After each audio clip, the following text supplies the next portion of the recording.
Pascal Struijk. Bek tengah 26 tahun ini menjadi salah satu nama yang paling ramai diperbincangkan oleh para pecinta sepak bola Indonesia. Pemain yang memperkuat Leeds United ini dikenal sebagai bek modern dengan postur bongkar pertahanan lawan melalui kreativitas dan kualitas umpannya. Terakhir adalah Dean Zandbergen.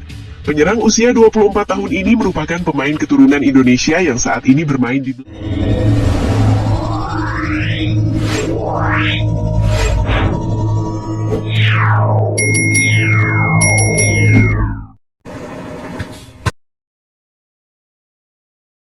mulai dari FIFA Matchday bulan September, kualifikasi menuju Piala Asia AFC 2027, hingga persiapan jangka panjang menuju kualifikasi Piala Dunia 2030. Namun perlu diketahui, hingga saat ini proses maupun pemanggilan mereka masih berupa laporan yang beredar dan belum seluruhnya diumumkan secara resmi oleh PSSI. Mari kita bahas satu persatu. Nama pertama adalah Pascal Struijk. Bek tengah 26 tahun ini menjadi salah satu nama yang paling ramai diperbincangkan oleh para pecinta sepak bola Indonesia. Pemain yang memperkuat Leeds United ini dikenal sebagai bek modern dengan postur tinggi, kemampuan membaca permainan yang sangat baik, serta tenang saat menguasai bola. Selama berkarir di Inggris sejak tahun 2018, Pascal Struijk mampu menunjukkan performa yang konsisten menghadapi kerasnya kompetisi sepak bola Inggris. Pengalaman bermain melawan penyerang-penyerang papan atas tentu menjadi modal yang sangat berharga apabila suatu saat nanti ia benar-benar membela timnas Indonesia. Nilai pasarnya saat ini diperkirakan mencapai sekitar 382 miliar rupiah, menjadikannya salah satu pemain keturunan dengan valuasi tertinggi yang pernah dikaitkan dengan timnas Indonesia. Menurut berbagai laporan yang beredar, Struijk memiliki garis keturunan Indonesia dari kakeknya, Peter Weidemiller, dan neneknya, Ineke van den Brink, yang berasal dari Surabaya, Jawa Timur. Kabar yang berkembang juga menyebutkan bahwa setelah belum mendapatkan kesempatan membela timnas Belanda maupun Belgia di level senior, peluang memperkuat timnas Indonesia menjadi semakin terbuka.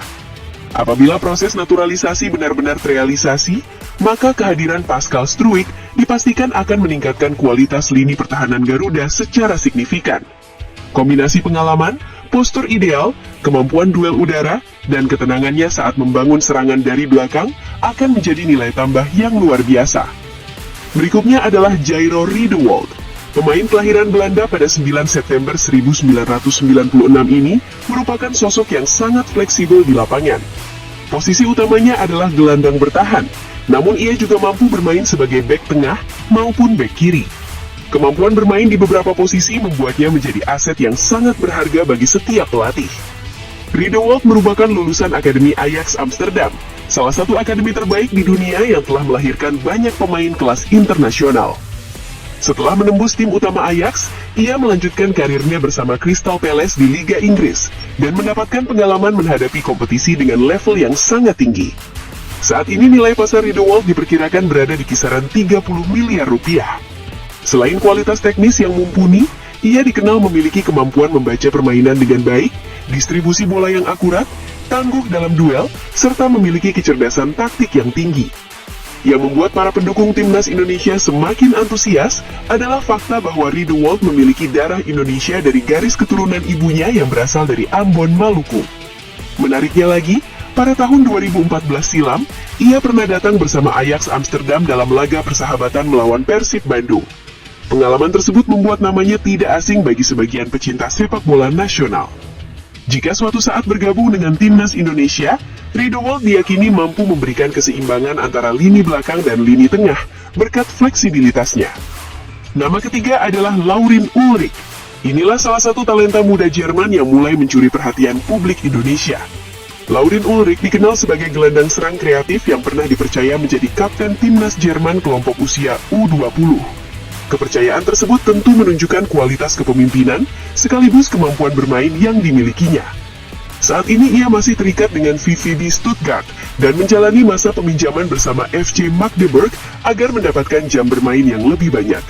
Nilai pasarnya diperkirakan mencapai hampir 30 miliar rupiah.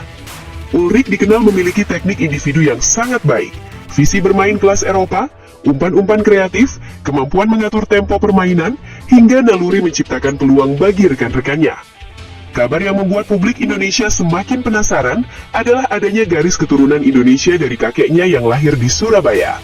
Beberapa laporan menyebutkan bahwa namanya masuk dalam daftar pemain keturunan yang sedang dipantau. Apabila nantinya memilih membela Garuda, Lauren Ulrich bisa menjadi sosok kreatif yang selama ini dibutuhkan timnas Indonesia untuk membongkar pertahanan lawan melalui kreativitas dan kualitas umpannya. Terakhir adalah Dean Zandbergen. Penyerang usia 24 tahun ini merupakan pemain keturunan Indonesia yang saat ini bermain di Belanda bersama Vivi Vilo. Dean memiliki tinggi badan mencapai 188 cm, menjadikannya sosok striker modern yang kuat secara fisik. Ia dikenal memiliki kemampuan duel udara yang sangat baik, penyelesaian akhir yang tajam, mampu menahan bola, membuka ruang bagi rekan timnya, serta memiliki visi bermain yang cukup bagus. Yang membuat para pendukung timnas Indonesia semakin antusias adalah fakta bahwa Dean telah dihubungi oleh pihak PSSI maupun staf pelatih timnas Indonesia dan dikabarkan terbuka untuk memperkuat skuad Garuda apabila seluruh proses administrasi berjalan lancar. Jika benar bergabung, banyak pendukung timnas Indonesia mulai membayangkan duet Dean Zandbergen bersama Ole Romeni di lini depan. Kombinasi dua striker dengan karakter berbeda diyakini dapat memberikan variasi serangan yang lebih berbahaya dan menyulitkan pertahanan lawan. Hadirnya pemain berkualitas dari Eropa tentu dapat meningkatkan kedalaman skuad timnas Indonesia. Pengalaman mereka bermain di kompetisi elit diharapkan mampu membawa dampak positif baik dari sisi kualitas permainan maupun mental bertanding. Meski demikian, seluruh proses naturalisasi tetap harus mengikuti aturan yang berlaku serta menunggu keputusan resmi dari pihak-pihak terkait. Oleh karena itu, para pendukung timnas Indonesia diharapkan tetap menunggu pengumuman resmi sebelum menganggap seluruh proses telah selesai. Yang jelas, apabila 4 nama ini benar-benar bergabung, kekuatan timnas Indonesia diprediksi akan semakin meningkat untuk menghadapi berbagai agenda penting, mulai dari FIFA Matchday, kualifikasi Piala Asia AFC 2027, hingga perjuangan panjang menuju impian tampil di Piala Dunia 2030. Menurut kalian, siapa yang paling dibutuhkan timnas Indonesia saat ini? Apakah Pascal Struijk yang kokoh di lini belakang, Jairo Riedewald yang serba bisa, Lauren Ulrich sang kreator serangan, atau Dean Zandbergen sebagai mesin gol baru Garuda? Tulis pendapat kalian di kolom komentar. Jangan lupa tekan tombol like, subscribe, dan aktifkan lonceng notifikasi agar tidak ketinggalan kabar terbaru seputar timnas Indonesia, transfer pemain, naturalisasi, dan perkembangan sepak bola nasional. Sampai jumpa di video berikutnya. Terima kasih telah menonton, dan salam Garuda.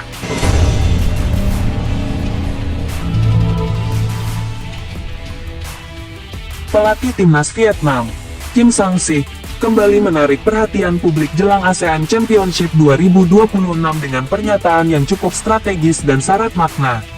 Ia mengungkapkan bahwa keberadaan dua pemain naturalisasi baru, yakni Nguyen Tai Loc Giovanni Magno dan Le Giang Patrick, secara signifikan meningkatkan kekuatan skuad Golden Star Warriors. Penambahan mereka tidak hanya menambah kedalaman skuad, tetapi juga memberikan opsi taktik yang lebih variatif bagi pelatih dalam menyusun strategi pertandingan. Keberadaan para pemain naturalisasi ini merupakan kelanjutan dari upaya Vietnam yang semakin serius memanfaatkan naturalisasi sebagai strategi memperkuat tim nasional di tengah persaingan sengit di kawasan ASEAN. Sebelumnya, skuad ini telah dibekali pemain naturalisasi